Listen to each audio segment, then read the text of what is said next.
కోడలు ఉపాయం. రామనాథపురంలో నివసించే సూరమ్మ మహాగయ్యాలి. ఆమె కోడల పేరు లలిత. కోడలు తనకు తెలియకుండా వంటింట్లో ఏమేమి తినేస్తుందో అని సూరమ్మకు విపరీతమైన అనుమానం. అందుకే మాటిమాటికి వంటింట్లోకి వచ్చి కోడలు ఏమైనా తింటుందేమో అని గమనిస్తుండేది. ఒకరోజు లలిత పక్కింటి ఆవిడతో మాట్లాడుతుండగా ఆవిడ పుల్లని దోశలు చేసుకొని ఎర్రకారంతో నలుచుకొని తింటుంటే భలే ఉంటుంది తెలుసా అని లలితతో అన్నది. అప్పటి నుంచే లలితకు తాను కూడా పుల్లని దోశలు ఎర్రకారంతో తినాలని కోరిక కలిగింది. దాంతో లలిత ఒకరోజు ఎర్రకారం తయారు చేసుకొని దోశల కోసం పిండి రుబ్బి పెట్టుకుంది.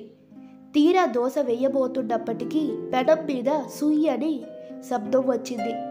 శబ్దం విని సూరమ్మ గబగబ వంటింట్లోకి వచ్చి అమ్మో అమ్మో నాకు తెలియకుండా దోశలు వేసుకొని తింటున్నావేంటి అంటూ తిట్టసాగింది. గబగబా ఆ దోశలన్నీ తాను వేసుకొని తినేసింది సూరమ్మ. లలితకు ఏడుపు వచ్చింది. అయినా సరే పుల్లని దోశలు తినాలని ఆశ మాత్రం చంపుకోలేకపోయింది. 4 రోజుల తర్వాత మళ్ళీ ఎర్రకారం చేసి పెట్టుకొని దోశల పిండి రుబ్బి పెట్టుకుంది లలిత.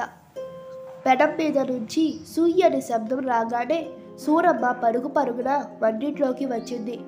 అబ్బే దోశలు కాదు అత్తయ్య, పెనం వేడెక్కిందో లేదో అని నీళ్లు చల్లాను అంది లలిత.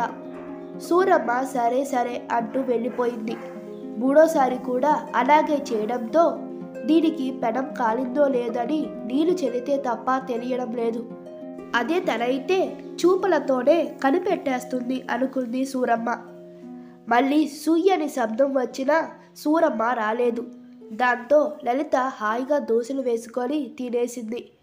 ఇక ఆ తర్వాత నుంచి ఎప్పుడు దోశలు తినాలనిపించినా అలాగే చేసేది లలిత.